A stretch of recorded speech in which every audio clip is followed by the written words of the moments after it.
Hey guys, welcome back. Hope you all are doing great.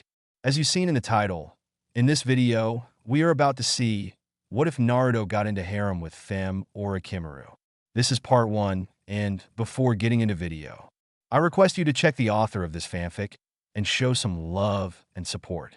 Name of the story is A Snake's Obsession by Slyth Fox 2. Do check it out.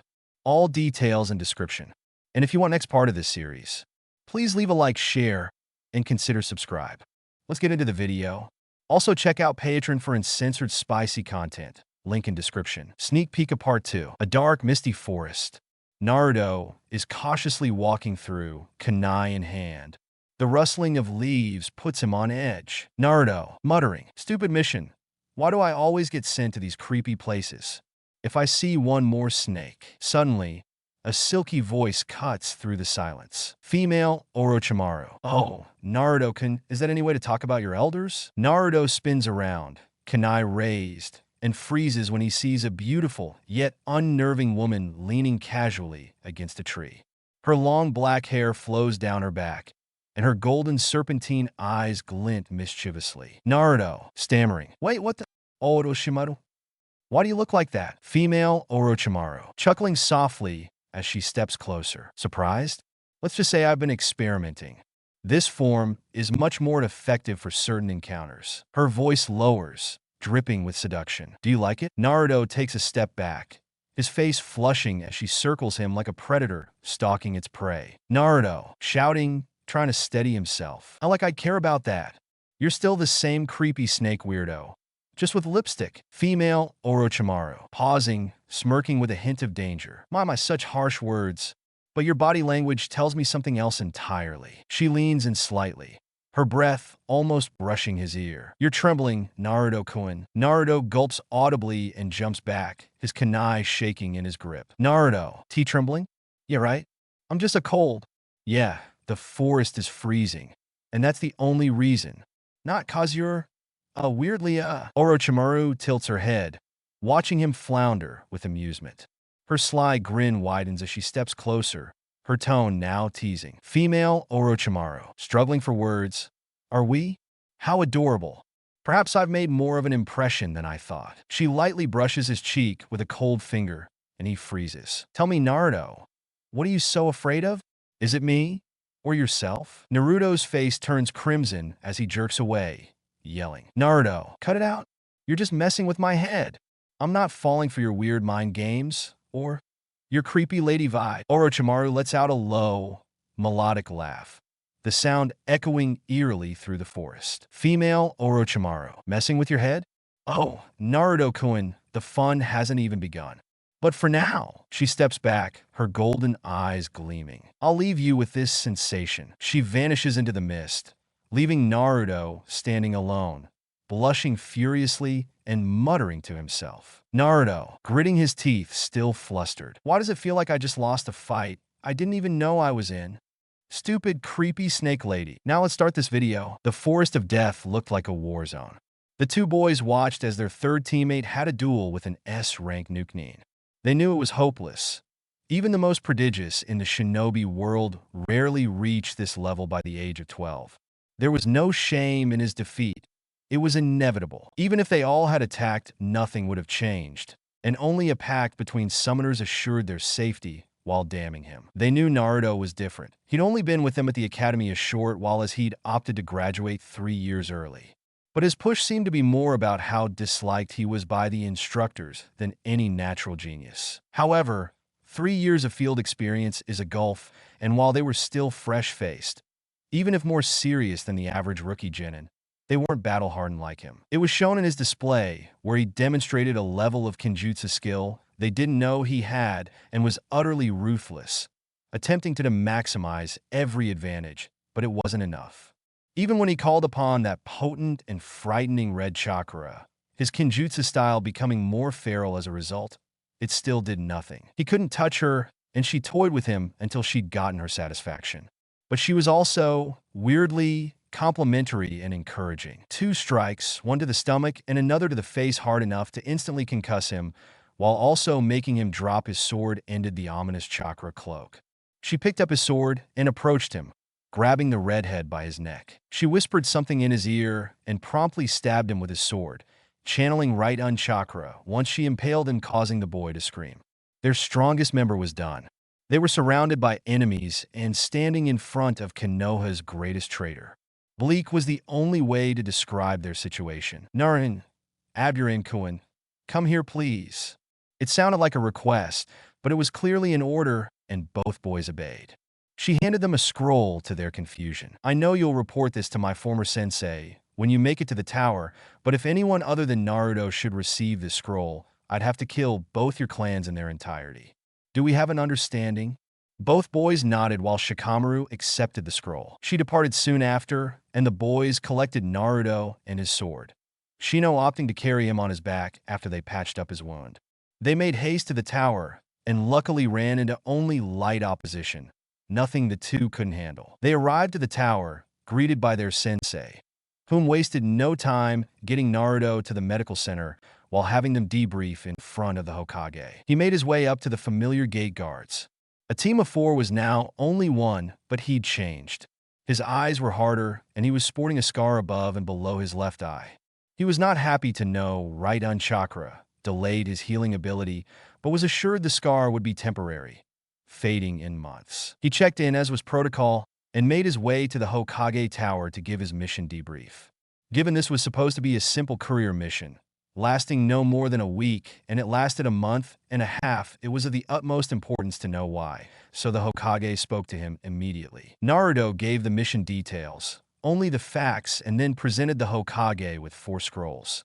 3 containing the bodies of his fallen comrades, and the 4th the final words of the Chunin in charge. The old man quickly read over the final words of Chunin Yagami, taking a deep pull from his pipe. Naruto, do you know what is contained in this scroll? No, Okage-sama. Chunin Yagami stated you deserved a field promotion for what you did on the island of Ishval. He said you were directly responsible for defeating Kushimaru Kuriere and Raiga Kurisuke. He said you even dealt with his initial bias professionally and have shown the qualities a shinobi needs to become a chunin. How do you feel about that? I am honored by his words, as you should be, but unfortunately, I cannot promote you at this time. Of course, he wasn't going to be promoted. People who'd graduated after him, done less than him, and were less skilled were promoted, but not him. Any questions, Naruto? No, I know you're disappointed, but it just isn't time to promote you. I had plans for you, Naruto, and you graduating early threw them off, but I will not abandon them. I want you to get closer to what should have been your graduating class. It is for the best. Do you trust me? No. Maybe I deserve that, but if you become connected with this upcoming generation of clan heirs, it'll go a long way in providing you political protection from those who'd want to see you hampered. Hampered like not being promoted when it is deserved, like not being treated as a shinobi at all. There are those who would seek to weaponize you, and I don't want to see that. Then kill them. You're the Hokage. You employ an army of assassins. If someone is a risk to your rule, why not remove them? A lot of reasons, Naruto, the largest one being that's the path toward tyranny. It'd make Konoha be something it was never meant to be. But sometimes to uphold that ideal, I have to accept less than ideal outcomes for those that don't deserve it. As long as you can accept it, Hokage-sama. That's not what I meant, Naruto. Just understand, I'm not holding you back out of malice. If that's all, Hokage-sama. Dismissed. When Naruto regained consciousness, he relayed all relevant information to the old man, including that his chakra felt chaotic. Fortunately, the application of a seal over his existing one was discovered and remedied. This allowed Naruto's wound to heal faster, and he was near 100% at the end of Exam 2 and the start of the unexpected preliminary matches.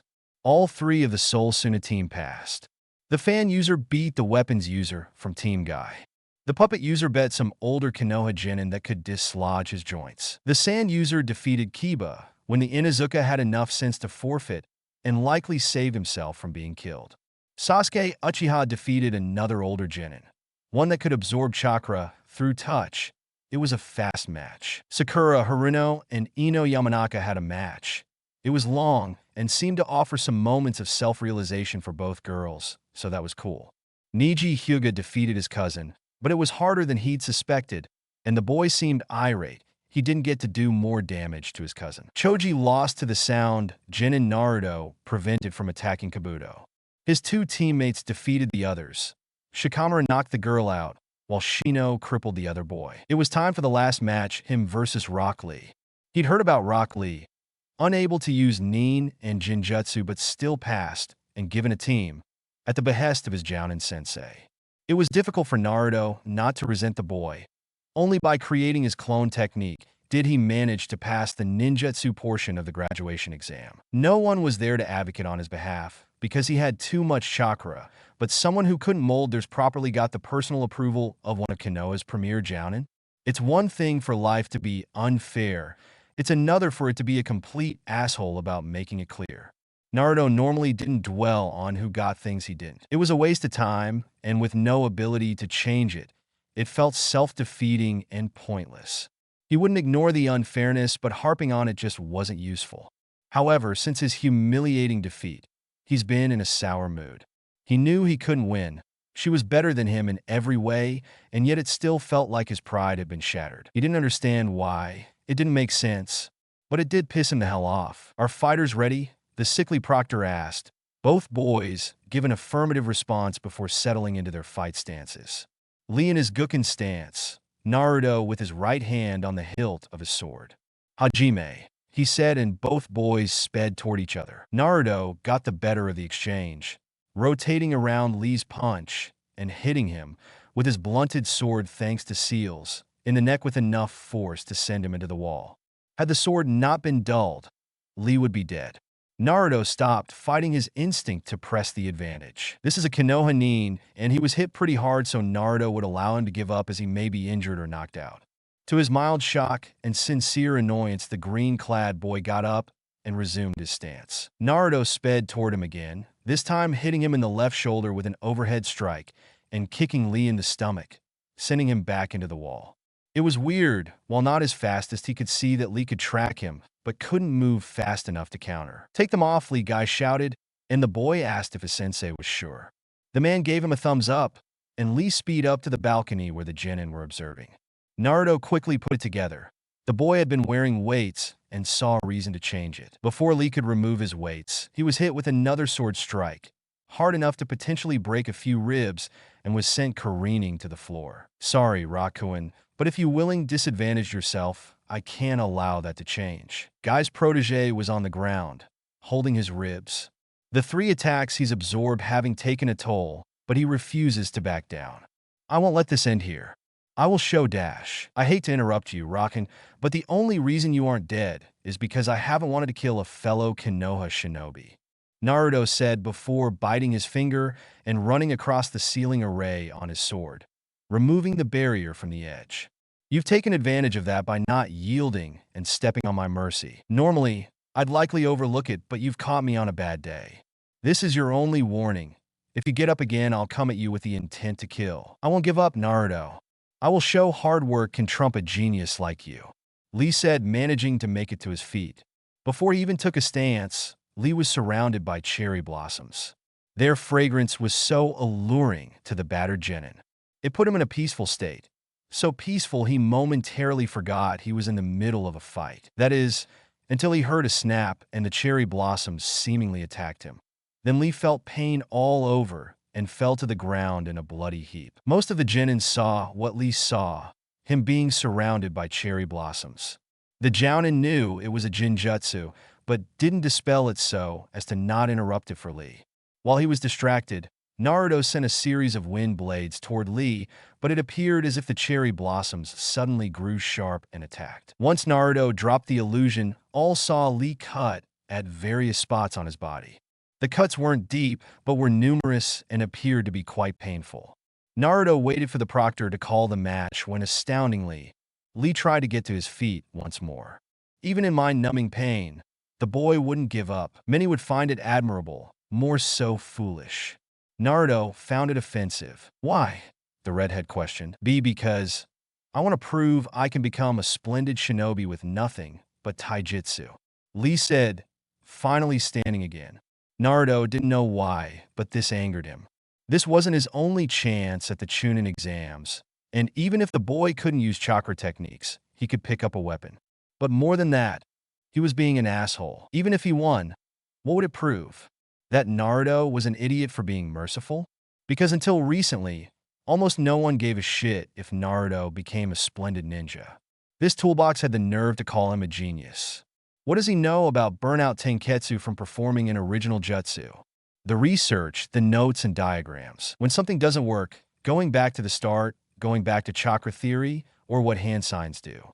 Figuring out the elemental manipulation exercises by himself. Doing all of that and self-training his physical skills. The torn muscles in his legs trying to perfect the basics of his kenjutsu style. The cracked knuckles from improper punching technique. To be diminished as a genius. To be set up as this asshole's foil when all he'd known is hard work. It was infuriating. You know, they say a shinobi is judged not by how they lived, but how they die. I'll make sure you'll be remembered as a splendid shinobi, Rakuen. The Uzumaki said with menace and then blurred once again, intent on cutting down this arrogant boy that dare label him. However, his attack never reached Lee as Naruto was met with a powerful force and sent into a wall himself by Lee's sensei Guy. Naruto's back hit the wall with a thud and he was seeing double. However, he was coherent enough to make out Guy standing over his fallen student. This only enraged Naruto further as in the moment. He truly believed Guy wouldn't have attacked any other genin in attendance. But he openly attacked the sacrifice, likely not fearing any repercussions. But that's where he was wrong. Getting up, shakily to his feet, Naruto started to perform a sequence of hand signs, going a little slower due to the effects of his Guy's attack and his impact on the wall. However, the Hokage and Kakashi both knew what that jutsu was, and with Guy distracted, it could kill both his student and him. Hiruzen made to Naruto first, chopping him on the back of his neck, knocking the boy out. He had the candidates draw for their position in the finals, Kurenai drawing for Naruto. As they were dismissed, she made her way to Guy. If you ever attack my student again, I will kill you, Guy. There's no need for that, Kurenai-san. I had to protect my student. Then you should have ordered him to concede the match, but you encouraged him to continue on. What? Naruto was supposed to continually hold back for his and your ego. No, I don't care why you did it. Never attack my students again, she said before she walked out. Guy knew she had a point and started to question if he'd given Lee some bad habits because he over-identified with the boy. Before he could leave the tower, he was greeted by Kakashi. He knew his longtime rival was angry by the subtle cues in his body language. Ones most would miss, but the two had been friends long enough that it was obvious to the taijutsu master. Kakashi, before you say anything dash. Mama Guy, what needs to be said? You couldn't abandon your student to his fate. You had to intervene, lest Lee be killed. Yes, but I went overboard. I'll apologize to Naruto-san promptly. You can't, but the damage has been done. He likely believes you wouldn't have done that to anyone else. You want to guess why? The green-clad man looked stricken. I hold him no ill will, Kakashi. You know that. Of course I do. I know you. He doesn't. He just knows you attacked him in front of the Hokage and a team of 4 ninja with impunity. Naruto woke with a start and quickly realized he was in the Hokage's office. He surmised that either the old man knocked him out or one of his many lapdogs did. A tantrum wouldn't do him any good, but he, to his mind, had every right to try to kill that helmet-haired bastard. It was an unprovoked attack in the middle of official Konoha proceedings. The aged Hokage saw his guest had finally returned to the waking world and called him over. There was much they needed to talk about. Naruto, how are you feeling? Like I got blindsided by a jounin. Yes. That was unfortunate, and Guy will be here to apologize soon. He'd be here now if I hadn't told him he needed to wait so we can talk. Talk about what? Oh, how you were going to attempt to kill a senior Konoha shinobi after attempting to kill a fellow genin, who you'll be fighting in the finals and who will be training you. I don't see how there is much to talk about. Lee should have conceded, but he didn't. I had every right to kill him and avoid taking damage in some desperation play. Guy had no right and no need to attack me. As for everything else, I'm pulling out of the exams. Why? Hiruzen said evenly, but was surprised Naruto would quit. Because you aren't going to promote me anyway. Now, my team makes it and I don't hold them back from promotion. Naruto, that isn't true. You have as good a chance as anyone. Though what you attempted to do to Guy will have to be noted. Of course it'll be noted. I don't care, I'm done. There's no point to this. You won't let your pet fox have any kind of authority over someone, so why pretend?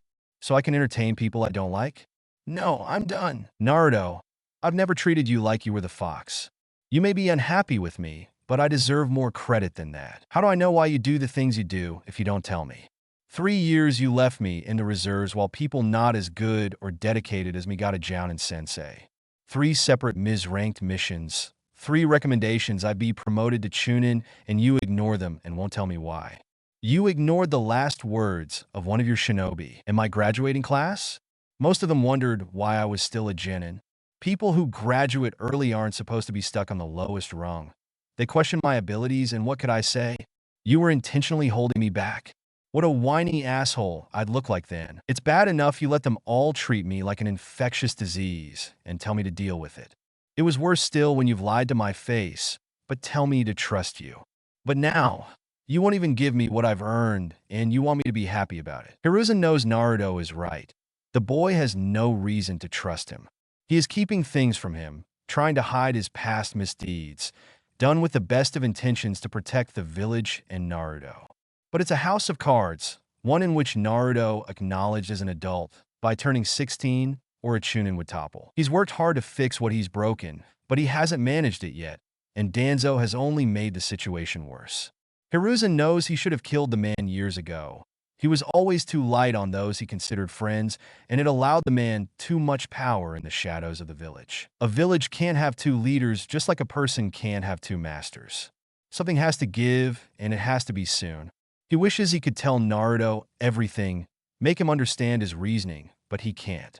Especially not now, not when his former student has seemingly taken an interest in Naruto, if what Anko said is true. He is either in danger of harm, or being lured away with honeyed words and false promises. He wouldn't acknowledge her potential tactics are a lot like his own. His heart couldn't take it. Naruto, don't drop out of the finals. You have a chance. Promotions are selected by committee. A committee of people that probably hate me, or won't go against you. No, I don't see the point. Not everyone is against you, and this is your best chance to get promoted. Even the daimyo has a say if he so wishes, if you're impressive enough. Fine. Naruto relented, but in no way believed the lying old man. Good. Now I've arranged for my student to train you, so you'll be safe. I don't know what Orochimaru wants, but it is paramount she not get it. Tsunade is going to train me? He said somewhat hopefully. No. Hiraiya, the smut peddler? Not interested. Naruto, he trained the yondaime and is powerful in his own right. You can learn a lot, but I don't know him. If protection is an issue, I'll go train in my summit's realm. I had some things I wanted to work on anyway. Naruto, you will train with Jiraiya. That's an order. Hiruzen said, sternly, causing Naruto's eyes to narrow. Hi, good. Now let's resolve the guy issue, and you can be dismissed for the day. After his meeting with the Sandaime, Naruto headed to an isolated training ground, one he's used for years. He was curious what the missing Nin would give him and why. He also wanted to be sure that should it be a trap, it'll only affect him. He may dislike a great deal of Konoha residents, but he doesn't want them dead. Mindless slaughter isn't his deal. He activated the seal on the scroll and read the contents. He immediately recognized the handwriting. It was the same handwriting of the scrolls he would periodically receive with advanced material he couldn't get from the shinobi library. Never any specific techniques, just theory or helpful hints. He always assumed the scrolls came from a Konoha shinobi that couldn't reveal themselves, but if it came from Orochimaru, what does that mean? The scrolls, outside of the guidance of the Panthers, were the greatest sources of help in his development as a ninjutsu inventor. He couldn't understand why she'd help him. This felt like the old man. A game was being played, but he didn't understand the rules or how he fit in. He was just at the whimsy of others, and he hated that feeling but didn't know how to break free of it. He decided to just look at the material. True, he needed a plan, but it wasn't going to come to him now, so he'd focus on something he could do. The scroll listed a technique, the impure world reincarnation, which was created by the Nidaime. It can bring souls back from the dead, but requires a live sacrifice and genetic material from the one you wish to bring back. Enclosed in the bottom on the scroll was another sealing array, one for storage. He unsealed the contents to find 2 vials of blood. This was beyond creepy. The vials themselves contained a note, and he could only dread what the lunatic snake summoner had written. Those with power create boundaries to hoard and safeguard their power. Those without power stay within the boundaries to stay in favor of the powerful. Freedom is pushing against and through all boundaries, allowing your ambition to be your only master. Chakra is poorly understood, but the potential is limitless. However, our understanding is hampered by what many would call profane or forbidden. Most shinobi are content to live in ignorance, to have a child's understanding of the very force they depend on. But I saw something different in you, a desire to understand like I have. That is why I've helped you, and you've yet to disappoint. I chose to ignore decency and ethics in my desire to understand this energy in our world. I walked in the darkness without a single regret. But I want to see how far you can go while in the light. This technique is powerful, but it is not perfect. You may want nothing to do with it. You may find it offensive, so I've given you an extra incentive to improve upon it in your own way. The Sandaime has withheld many things from you, not just your status as Jinchuriki. If you want to know more about your past, about your clan, then the blood contained in these 2 vials will do it. Just remember, keeping people ignorant is not a method of protection, but control. Don't let anyone control you.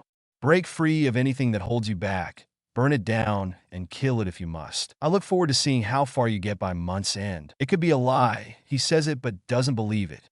He needs to know what these people know, but he can't sacrifice people. Not even to know more about his origins, but she was confident he wouldn't have to. He needed to focus on this, but with Jiraiya training him, it is going to be difficult. The sensei of the Yondaime must be a real taskmaster. No, he wasn't. He was a lazy ass that put forth minimal effort and was constantly distracted with any halfway attractive woman around.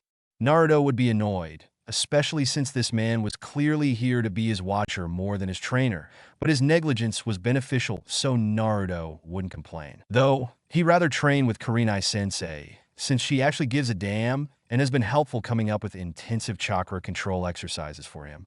She, however, was called away on a special detail which Naruto found a little convenient.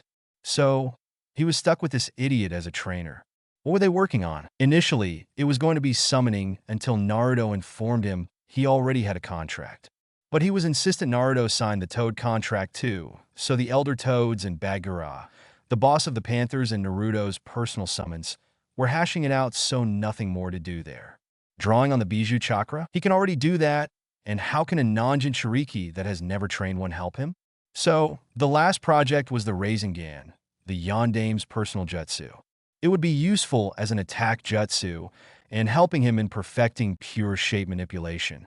It was also a decent chakra control exercise. He was still on the second step after 2 weeks, not because he couldn't go farther, but he was slow playing Jiraiya.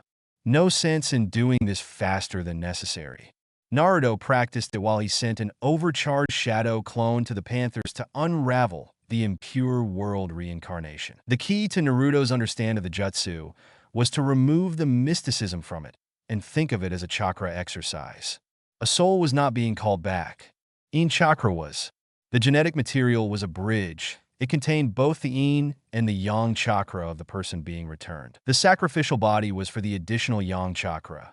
The seals not only called back the yin, but helped convert the sacrifice's yang into a compatible half of the returned person's yin, making it reminiscent of their true chakra imprint. This also somewhat explains how they can repair the damage. The pure yin chakra is constantly creating or recreating their form. So, Naruto reasoned, he needed a vessel of his pure yang chakra he could get. This meant attempting pure yang release. There isn't much written on it. What he could find states that some have a natural affinity for it, but are unaware and chalk it up to other things, like those gifted with yin release, make excellent Jinjutsu practitioners. It can be trained, but it starts with being able to separate the yin and the yang within one's chakra. Some accomplish this through visualization, seeing the yin and the yang emerge from various points and calling upon one source or the other, and with no other known method Naruto opted to try it. Success has been varied. He knew without Kurenai-sensei's previous help he'd have no hope of accomplishing this, but now that his chakra control was better, his flow almost calm, he could focus it enough on separating the most basic elements from each other. Truthfully, if he didn't have this deadline, given to him by Orochimaru herself, he'd probably be doing better. He isn't very calm as he has too many questions, and he believes figuring out an ethical and pure world reincarnation will help get them answered. But even if it does, what does it all mean? She made her way through the forest at a clip pace. Being late was not an option. It was never an option. Also, the sooner she got there, the sooner she got this over. She doesn't know how to feel about her master, as gratitude often wars with low-level terror. No time to think about it now. She reassures herself. All she has to do is give her report and continue on with her day. Even if the guilt becomes suffocating, she chose her path. She arrived at the designated meet and waited. There was no point in trying to find her. She'd reveal herself when she was ready. And she appeared, right behind her.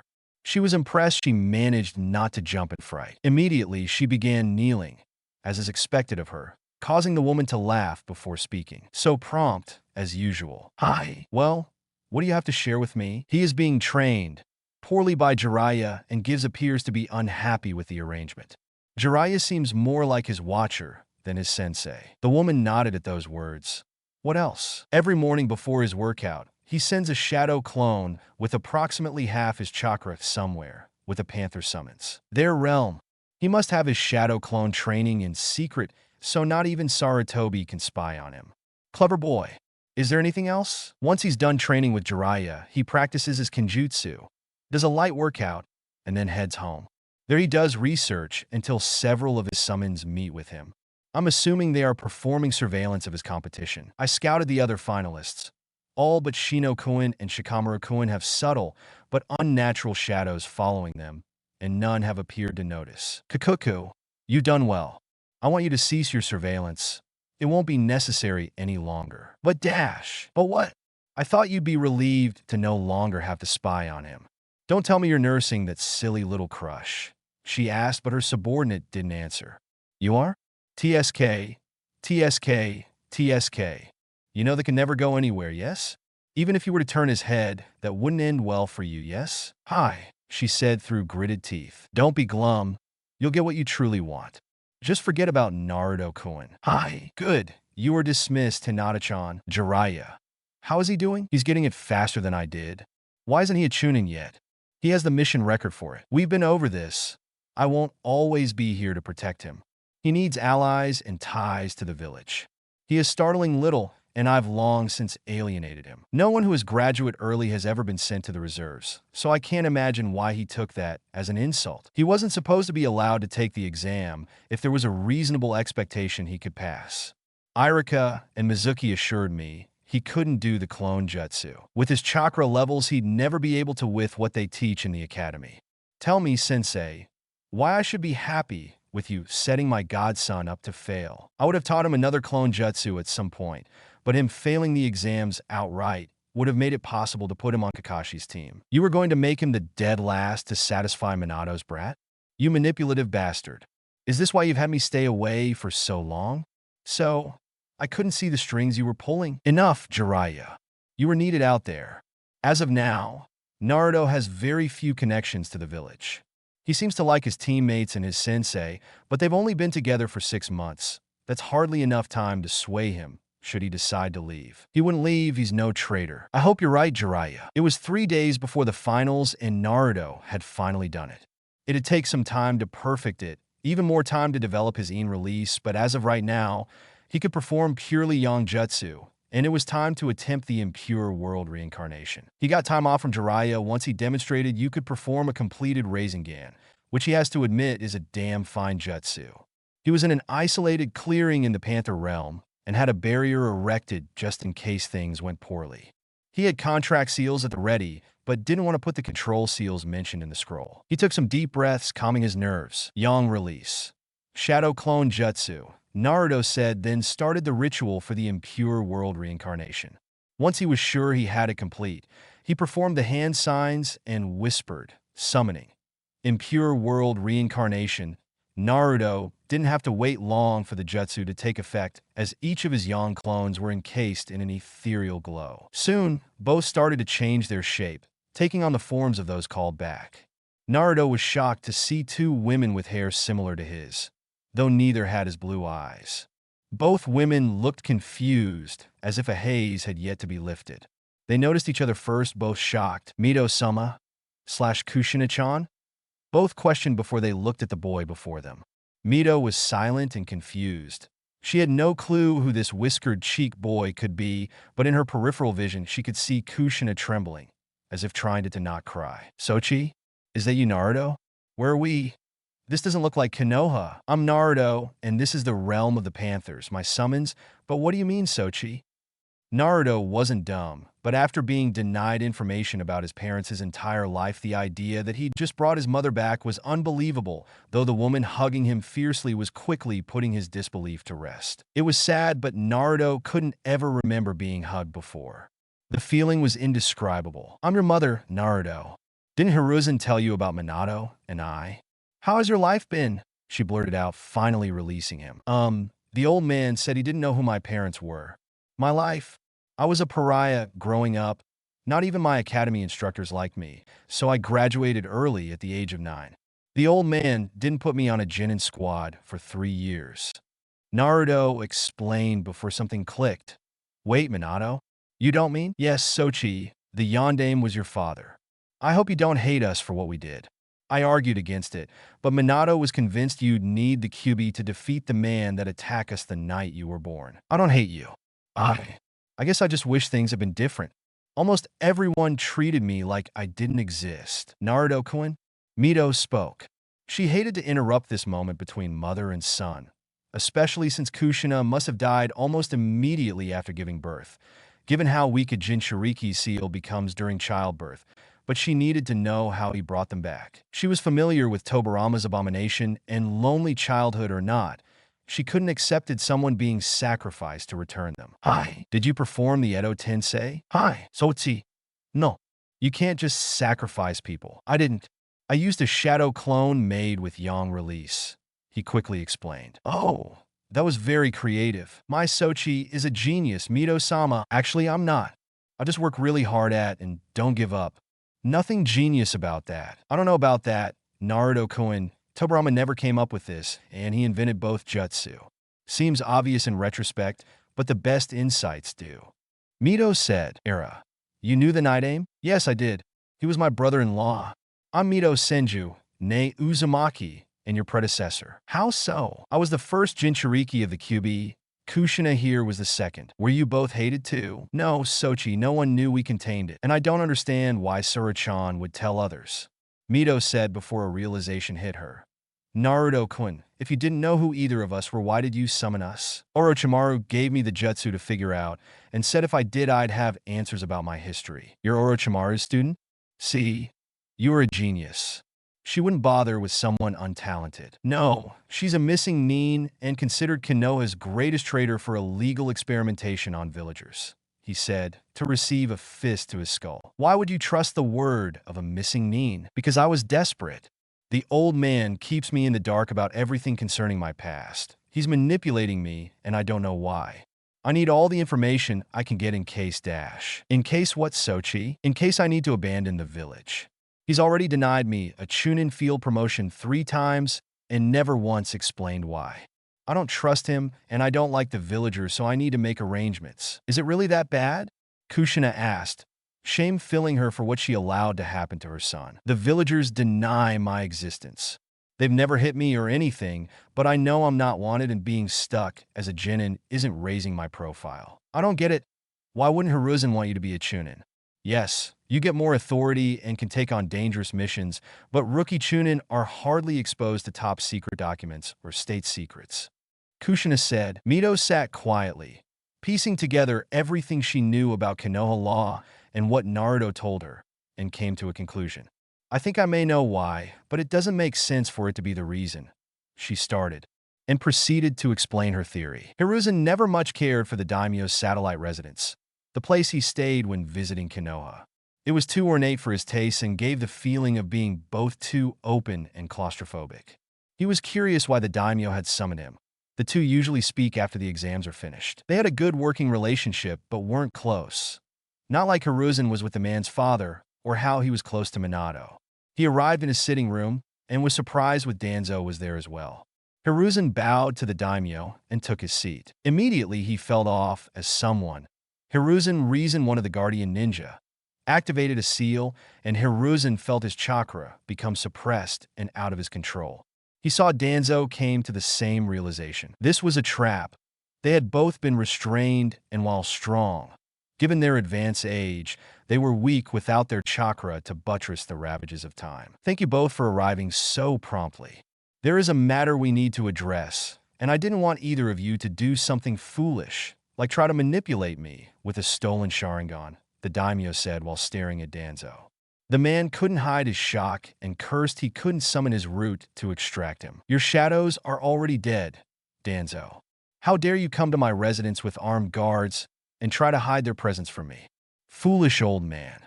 Hiruzen, you've allowed this relic to become arrogant, among other things. What do you mean?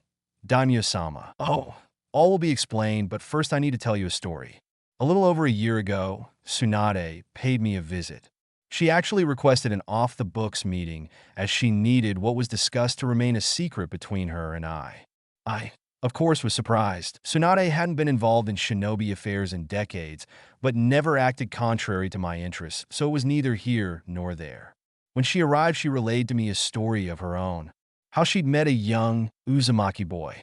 Said he was dragged to her by a large, talking panther that requested her help. She was able to save him, but not his Chunin leader. She spoke to the boy, asking subtle questions, and, coupled with what the Chunin said before he succumbed to his injuries, she concluded the boy knew nothing of his clan or parentage.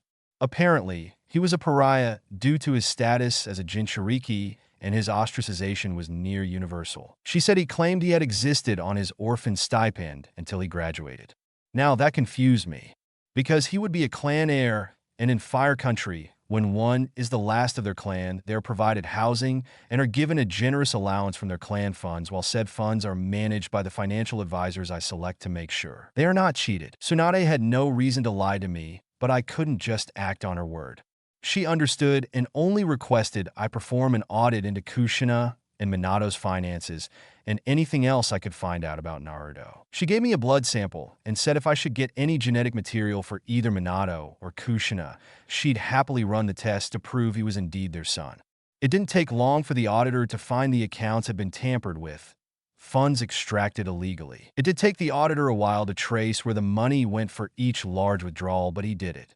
Imagine my shock when the two who'd stolen from Minato and Kushina were you and Danzo. Those assets were primarily Uzumaki assets, and that account should have been frozen until a verifiable Uzumaki came to claim them, since Minato and Kushina had no living heir.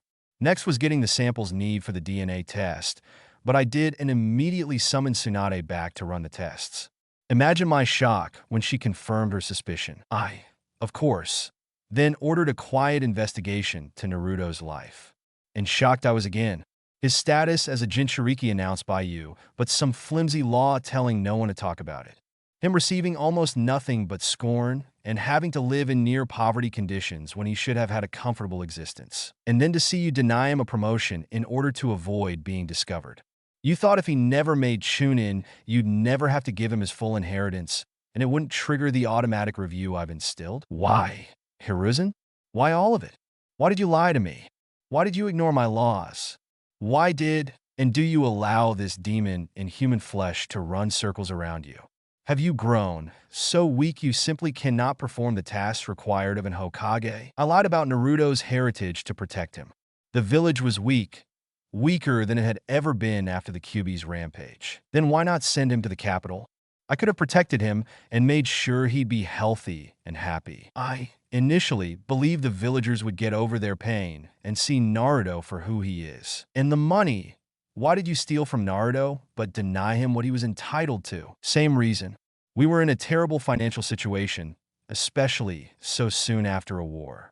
The civilians were demanding a say in governmental affairs since they were going to be providing a bulk of the money required to keep us solvent and functioning. My old teammates were pushing me to accept, no doubt for their own reasons. I need a quick infusion to take their leverage away. I'm not proud, but if I had allowed some sort of civilian council, imagine how worse things would have been for Naruto. You could have come to me, Hiruzen. I didn't really know you then, Daimyo-sama.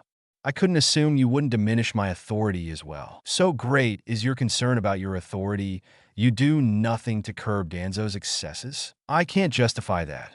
I used to say he was doing what he thought was right for the village, but I was just too soft, and he only cared about his own power. That's a lie, Hiruzen. Everything I do for a more powerful Konoha. Sure. even pilfering the corpses of dead Konoha ninja. Understand this, Danzo, you won't be leaving this office alive. I won't allow a monster to exist in my country. As for you, Hiruzen, after the Chunin exams, you are to vacate your office immediately. Have Jiraiya or Tsunade replace you. Even get that Kakashi brat to do it. I don't care, but you are not fit to be Hokage any longer. You will, however, confess everything to Naruto, and then I will try to salvage what I can. God help us if the boy hates you and all of Konoha enough to turn traitor. Daimyo-sama, I'll step down. You're right, I'm not fit to lead the village, but don't tell Naruto. Orochimaru has taken an interest in him, and this may push him into her clutches. We don't want that. No more delays. It's bad enough you ignored my law, and I know this isn't the only instance, as I only have to go to the Hyuga compound to see an example of forced servitude, but I'll be clearing that up after the exams as well. No, Naruto will be told everything and given the promotion he so richly deserves. I am so ashamed of you, Hiruzen, and I imagine Minato and Kushina are as well. The stadium was packed and brimming with anticipation. All contestants but one were present, but Hiruzen couldn't focus on that. His mind had been elsewhere since he was stripped of his position, even if it hadn't been made official yet. He was ashamed of how far he'd fallen, of the lies he told to others and himself. He had soothed his conscience by assuring himself he'd done what was best for the village, but that wasn't the truth. The daimyo even mentioned how his asymmetrical alliance with Suna was starving the village and how it was making Raza desperate. The daimyo took it upon himself to speak to his Wind Country counterpart to make sure Suna got enough funding. Hiruzen was creating an enemy, one with motive to attack them, and the exams would have been the perfect time to do so. He'd lost a step both mentally and physically. It was time, he realized. It had long since been time. He sat awaiting the arrival of Raza and this new leader from Odo when he watched the two arriving together, chatting as if they were old friends. As the two sat beside him, Raza offered his greeting and Hiruzen returned it, formulaically. But when he heard the leader of Odo speak, his blood ran cold, and he was about to summon his Anbu and attack when she stopped him. International law, Sarutobi-sensei. You attack me now, and you'll be sanctioned by other villages and nations. Kukuku. She was right. And not only that, but if he did attack her now, there would be untold casualties, and he couldn't allow that. He'd have to tolerate his wayward student for the time being. Hiruzen wasn't the only person hosting a Sannin as the Fire Daimyo was sitting beside Tsunade, both wanting to see how Naruto would do, as well as be on hand when Hiruzen tells him the truth. All right, you lot. The rules are the same as they were in the preliminary round. Hate stated to be interrupted. What about Sasuke and that Dosa guy? Shikamaru asked. Dosa had to pull out due to injury, he said, looking at Naruto. And if Sasuke doesn't show up for his match, he'll likely be disqualified. Now, if there are no more questions, all exit except Neji Hyuga and Naruto Uzumaki. Hate watched as the other Genin left and walked to the center of the stadium battleground along with the first two fighters. He announced the two and then called a start to the fight and watched as neither boy moved. All was quiet as the audience watched the Hyuga prodigy stare down the bane of Konoha. The redhead had changed his clothes for the finals, ditching his normal blue pants, blue shirt, and orange hooded vest for black hakama, tied at the ankle with blood red tape, a black sleeveless shirt with extra material at the neck for a Kakashi-esque face mask, and a black kosode, with a chainmail mesh sewn into it. It was finished with an obi, the same color as the ankle tape, and kept his sword to his side. He let his spiky hair rest on his shoulders, just past neck length. You should give up, Uzumaki. Winners and losers are chosen at birth, and you are a loser. Neji started, only to see Naruto have no visible reaction. You may have graduated early, but clearly Hokage-sama saw you as a failure. Why else would you have been denied a Genin team and chance for promotion for so long? He hissed, confident this would get a rise out of his opponent. He was surprised when it didn't. He decided if he couldn't get a rise out of the boy, he'd initiate the attack and finish things quickly. He pushed off the ground and aimed a palm thrust at Naruto's chest, hitting the redhead flushly. Neji smirked until he saw the Naruto. He hit flare briefly and then puff into smoke. He was confused why Naruto would send a clone to fight and then have said clone unable to do anything. He heard footsteps behind him and turned to see another Naruto, maybe the real one, approach. He got ready to attack, but halted when the boy spoke. "Niji, look at the hand that struck my clone," he said, and Niji did just that, only to see a sealing array on his hand, going up his forearm. "That's a localized explosive array. It'll take your arm off at the elbow and likely end your career. Concede now, and I'll remove the array. Don't, and you lose an arm." Niji was stuck, unfamiliar with indecision. He'd never heard of a clone that could impart a seal on someone when struck, but then again, he wasn't aware of corporeal clones that dissolved into smoke either. His opponent put him in a bad position. He could try to strike Naruto, but he was too far away for him to reach the redhead before he could activate the seal. And that assumes the seal does what Naruto claims it does. He could be lying, or the seal could be a dud. If that's the case, he'd have given up due to an empty threat, and his pride couldn't allow that. He remembers the boy was hesitant to do too much damage to Lee until Lee pushed him too far, so him going for such a move as an opening didn't read to Niji. Of course, Niji wasn't and couldn't have been aware of Naruto's current mental state. He'd felt his heart fill with the time he spent with his mom and Mito, who he called Bachan, much to the lady's delight. But there was a burning anger as well. The Sandaime had denied him much. For what reason Naruto didn't know and wouldn't ascribe a motive to the man because it didn't matter. Outside of his team, and those he'd worked with in the past, he didn't care about Konoha Ninja. He wasn't one of them, and they truly were them now. He saw them as weak-minded traitors and cowards, unworthy of his parents' sacrifice and his father's trust. No, he didn't blame Minato for his childhood. He blamed Konoha for not trusting their alleged hero, even when all evidence stated they should. In the preliminaries, the Fuin Bunshin would have been preloaded with a paralysis tag because he didn't want to hurt a comrade. Now, Niji isn't a comrade, just a potential enemy. Niji decided to call Naruto's bluff and charge toward the boy. He didn't have to wait long to realize his mistake. A quick flare of chakra is all it took, and suddenly the arena was filled with the screams of Niji as he clutched what was once his arm. It was lucky for him that the position of his arm didn't allow bone fragments to fly into his eyes, but he did have some burns and cuts along his side and leg. Hate quickly called an end to the match and called forth the menin. Naruto silently retreated to the contestant area. Both Shikamaru and Shino gave him a nod of acknowledgement, and he formed a small smile. "That was quite vicious, Hiruzandano. What jutsu was that?" Raza stated. "Kikuku, vicious indeed.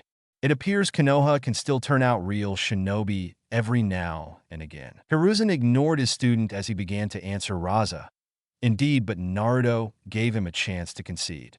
A shinobi shouldn't make empty threats, and Niji had no reason to call his bluff if he couldn't recognize the array. Also, I believe Naruto-kun calls that a Fuin Bunshin. He was inspired by the Yondaime's ability to apply seals with just a touch, but has taken it to new level. Such advanced seal materialization. He certainly has my vote for Chunin, Orochimaru said. "I must agree.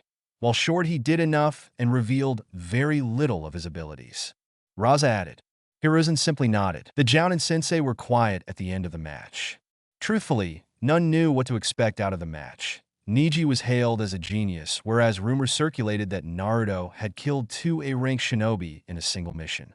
However, he kept most of his skills hidden, though demonstrated an impressive amount of kenjutsu skill against Guy's clone. "That was most unyouthful," Lee exclaimed, seeing his rival defeated and maimed by the same boy that so easily defeated him was hard to accept. "Guy-sensei, we have to get to Niji," Tenten said, but saw her sensei shake his head. "We'd only be in the way. Niji is going to need a lot of help, and the Mednins need to be focused." As far as it being unyouthful, he was given a chance to submit, just like you were. It is at times laudable to not give in, but as a Chunin you need to know when to back down for the sake of the mission and your comrades. "I don't fault Naruto. He told Niji exactly what would happen if he attacked again." "You're okay with what he did?" "That was a comrade he crippled," Tenten yelled. "Yes, it was, and it was a comrade he tried to spare." "Tenten, what would you have him do?" "Hold back and allow Niji to continue attacking." Seeing the girl refuse the answer, he continued. Niji put his health on the line in the belief Naruto wouldn't hurt him. Like you, Lee, he was going to take advantage of his mercy. The difference is, this time Naruto didn't give more than one chance. As such, Niji's injury is my fault. I've instructed you poorly if none of you know how to stand down when you're outmatched. Guy finished, sounding more subdued than he ever has. Asuma and Kurenai could see he meant every word, and while Kurenai still had some negative feelings toward the senior Jounin, she wouldn't wish the belief you failed your students on anyone. You think he did enough for a promotion? Asuma asked. I hope so. He's clearly ready. I've let him run some of our C ranks, and he's done well. He's clearly paid attention to what other Chunin did when he was stuck in the reserves. Kurenai answered. Closed by the Jounin sensei, sat Anko. She'd never really had an opinion on her fellow pariah, not until she had expressed an interest in him. She was one of the few that saw the footage of their Kenjutsu battle before the cameras cut out. He wasn't on her level, nowhere near, but he was good, willing to change tactics on the fly to keep a superior opponent guessing. He also didn't hesitate to go for the kill. Normally, that kind of ruthlessness would be something Anko praised. But Orochimaru taints everything, and Anko couldn't help but be wary of the container. She didn't know why Orochimaru was interested, but it couldn't be for anything good, and given the boy's experience in the village, he had the signs of a flight risk, one that may run straight to the snake. His willingness to, potentially, end the career of a fellow Konoha ninja demonstrates how little connection he feels for the place. Orochimaru will exploit every weakness to get what she wants, and to Anko, Naruto looked like an easy get. Hey was instructed to delay Sasuke's match and to move through the rest of the order. The next in line was Shikamaru and Temari. Shikamaru complained a lot about having to fight a girl, wondering if he should just forfeit. Shino and Naruto pushed him over the railing, so he'd have the chance to do so, much to his annoyance and their amusement. It was a good tactical matchup, and he managed to ensnare Temari, but forfeited as he was out of chakra, shocking everyone but his teammates, sensei, and fellow clansmen. Shino fought Kankuro, and it was a little faster paced than Shikamaru's fight, but still relied on inventive tactics. The boys fought to a double knockout as Shino was poisoned and Kankuro was entering chakra exhaustion. Finally, it was time for Gaara to face Sasuke. The match was almost called as the Uchiha, and Kakashi arrived at the last possible moment. It was a good fight, Naruto felt. Sasuke had some decent speed and made good use of it. Naruto thought the lightning jutsu was a mistake when he could have used a Jinjutsu, and that was proven correct when Gaara turned into a miniature sand thing and trounced the Uchiha, who used too much chakra on that move. Luckily, he escaped without serious injury as the Kazekage got Gaara under control, and it was time for the semi-final round, Naruto versus Temari. Temari was trying to quickly come up with a strategy. She'd used a lot of chakra in her first fight and hadn't had a chance to recover much. She knew the redhead was dangerous with his sword, and she couldn't allow him to get close to her, but his speed would be hard to negate. She reasoned if she could unleash a wind jutsu fast enough, she could create some space and control the match. He hadn't shown much in the way of ninjutsu, and she didn't believe he could match her futon mastery. Naruto wasn't planning out a strategy, he already had one. Thanks to his summon spying on the competition, he was aware that Temari was overly reliant on her war fan. If he took that away, she'd be in a poor position and possibly give up. He knew just the thing. About 6 months into his own research, Naruto started building his own jutsu theory. It was slow, it required a lot of reading, testing, and revisement, but he felt he was truly onto something. While most ninjutsu seemed to be of the elemental variety, it didn't explain the ninpo, the jutsu that were predicated on a specific element. How did chakra become a poison gas, for instance? No one really knew. Naruto posited, what if ninpo are based on the elements, but by combining, at least partially, the behaviors of one element with the property of another? Not all could be understood like this, and one would have to incorporate yin and yang as well, but he believed he was onto something. He hadn't managed to create many jutsu out of this insight, but it has affected his kenjutsu. Naruto learned early on he had a wind affinity, and wind is said to be the sharpest element, though lightning is great for piercing. Naruto wondered what would happen if one took the sharpening process from wind and incorporated lightning's high frequency. Sound. You got sound, and the better he got at grinding wind faster and faster the closer, he got to what became his supersonic blade. This type of chakra flow is the sharpest, not even a vacuum blade compares. This was the key to his plan. Temari was about to lose her main weapon. Hey called a start to the match, and Naruto blurred in front of Temari, not giving her a second to react. She just had time to start to open her fan before she heard a faint ringing in her ears. Next thing she knew, her fan was in tatters, and she had a sword to her throat. Yield, the shorter boy said, and she quickly complied. Many in the crowd had trouble following the action. They saw Naruto blur from view, and then a series of flashes before he appeared beside Temari, and her fan was cut up. The Chunin and Jounin, however, could follow it and were impressed. Asuma was confused. That was wind, but it didn't behave like wind, Asuma said. What do you mean, Asuma? Guy asked. Kurenai already knew about his supersonic chakra flow technique, but saw no need to expound on it. Wind chakra is created by sharpening your chakra to a fine point and unleashing it. That's why it's ideal for cutting. It doesn't, however, emit a sound, nor does it become visible. Lightning does that, but that wasn't lightning. Kurenai, do you know what that was? Yes, and I won't be divulging it. If you want to know, ask Naruto. It was one of his creations. So, he really does create his own jutsu? Asuma asked, surprise in his voice. Yes. How many? I'm not sure. He said most were just supplemental things that better versions have already existed, but he's got some impressive ones as well. Guy almost got introduced to one. Hi, Hokage-sama informed me that in my distracted state, I may not have escaped unharmed. Whatever that was, I need to learn it. I'll see if I got something to trade. Asuma said, only caring about the wind manipulation. He hadn't seen anything innovative involving wind chakra in years, especially not chakra flow. He needed to know how to do that. Kikuku, I think that was just a bad matchup for Temari. Razadano, I agree, but she appears too reliant on that fan. Definitely Chunin material, but I'll have to work with her on that. The Uzumaki sword skills are impressive, and he's fast. He must have been training his speed and sword techniques for several years to be at that level. Hi. I believe Naruto-kun picked up Kenjutsu his second year at the academy. Oh, then you have some really good Kenjutsu instructors, Raza stated, which caused Orochimaru to giggle, much to Hiruzen's annoyance. No, he self-trained until he became a summoner and trained those skills with them. Either way, he is quite skilled. I wonder how he'll fight Gaara. Kikuku, I wouldn't be shocked if he forfeited. He's certainly earned a promotion. If that's the case, I expect you out of my village within the hour, Orochimaru. Why so hostile, Sarutobi-sensei? She said with a grin on her face, annoying the Sandaime further. Fine, I'll vacate. No need to cause an international incident. Naruto was on the arena floor, debating if he should forfeit this next match. He'd proven all he needs to, and if the old man doesn't promote him, no one can say it is due to a lack of skill or ability. That makes this match completely pointless. Another part of him wants to stay. He wants people to see him, the social pariah and outcast, run through the competition. To easily defeat the prodigy, the strongest kunoichi in the competition, and finally, soon as Mad Jinchuriki. He wasn't sure Gaara was won until his match with Sasuke, but he has a way to incapacitate the boy. It would put some emphasis on the day and let all know Naruto Uzumaki isn't the one to try. But that's ego, and a ninja doesn't need ego. Why reveal any more than he needs to? It was difficult. His pride was telling him to just win the damn thing outright. But he's accomplished his mission, and as a shinobi, that's a sign it's time to come home. I forfeit. I believe I've done enough to earn my promotion. I have nothing left to prove.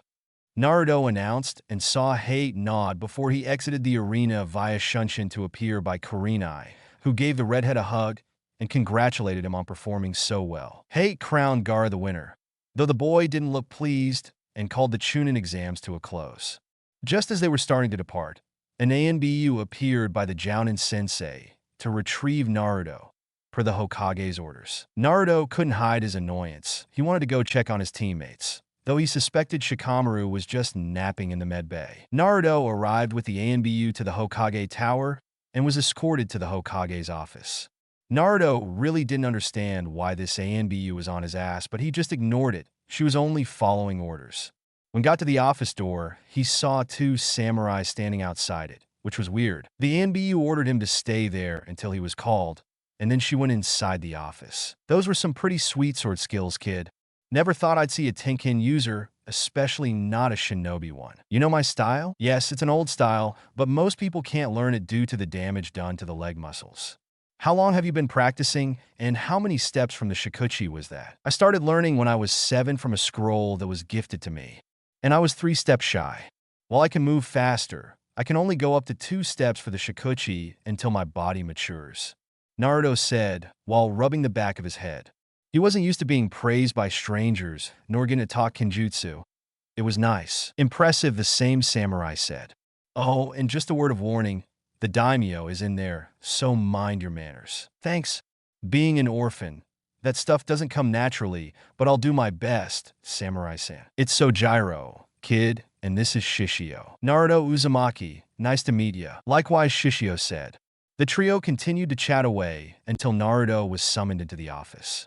Upon entering, Naruto saw the old man, surrounded by his advisors. Jiraiya and Tsunade were both there. He shot her a quick smile, but sitting to the side of the office was, he assumed, the daimyo. He bowed deeply to the man and shot a quick one to the old man. He hated the weak, old bastard, but it'd do him no favors to act like a brat now. Hokage-sama, he said evenly. Naruto-kun, please sit down, we have a lot to discuss.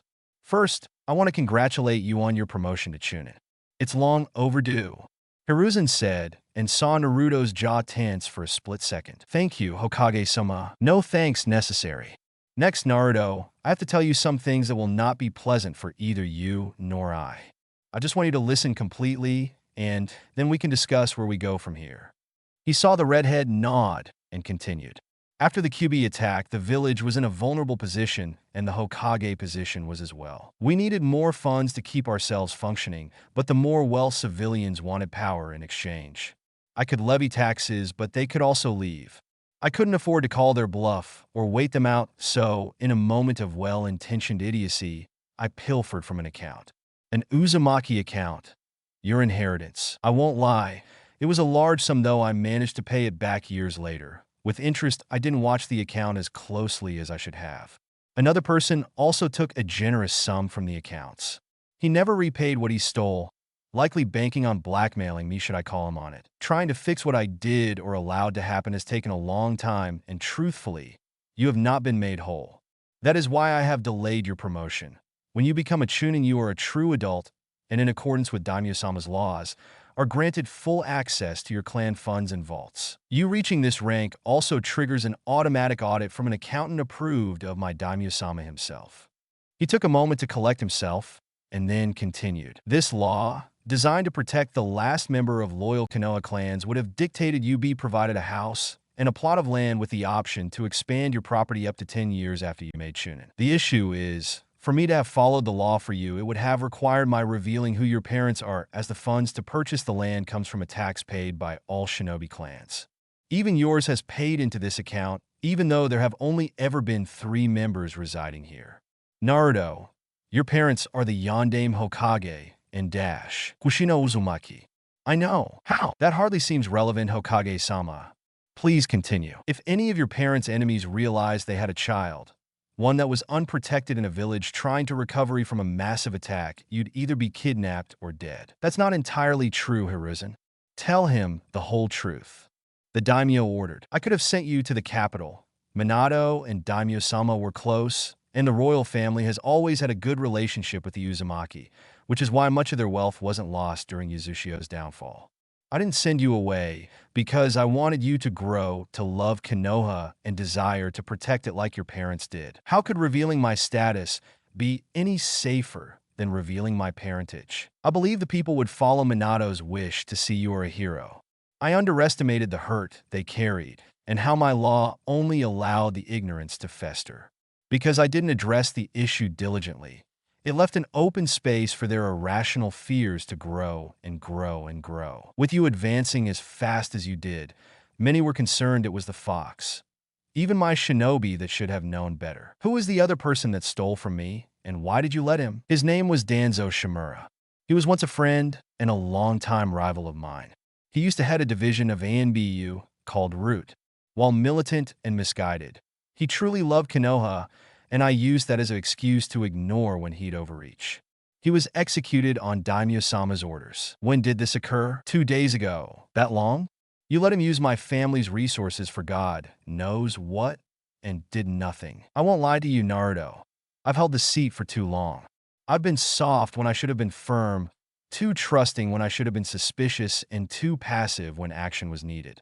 I've wronged you because of this, and you may not believe me, or you may not care, but I am truly sorry. I know I've driven you away because of these secrets, and I won't ask you to understand, but I truly was attempting to do what was best for everyone." Naruto didn't bother responding. Whether it was true or not was irrelevant. He'd suffered because of this weak, old man, and he'd not have any of his excuses. So, what happens now? I'll answer that. You will select where you want your compound to be and have my personal architect design the house with you. We'll get started on construction as soon as possible. Hiruzen will be holding a meeting of the clan heads where he will not only inform them of your heritage, your new residence, but some other things as well. Naruto, I cannot apologize enough for what you have been deprived. You may not hold much affection for Konoha or even Fire Country, but I hope you'll allow me to rectify that. I truly respected Minato and was quite fond of Kushina. Thank you, Daimyo-sama. Now, I believe Tsunade and Jiraiya wish to discuss some things with you, so you three are excused. All three bow, and Hiruzen gives Naruto a ticket to pick up his Chunin vest from the armory. The two leaders spoke a while more until there was a knock at the door. Hiruzen, there is one final thing you're going to have to do, and this is going to hurt more than anything else, the daimyo said before giving permission for the individual outside to enter. In walked Orochimaru that instantly put the Hokage on edge, ready for an attack. Calm down, Hiruzen.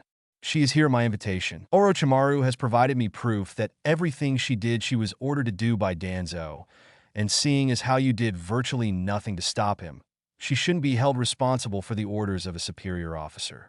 As such, effective immediately, Orochimaru is to be reinstated as an elite jounin of Konoha. All crimes pardoned without exception. No, this is a bridge too far. It isn't a request, Hiruzen. This is an order, and this will be one of your last acts. I expect you to announce her return within 48 hours. Do I make myself clear? Hi, Kakuku. I'm so happy to be back, Sarutobi-sensei. That's it for today, guys. I will stop here. Thanks for watching, and don't forget to check out the author of this video.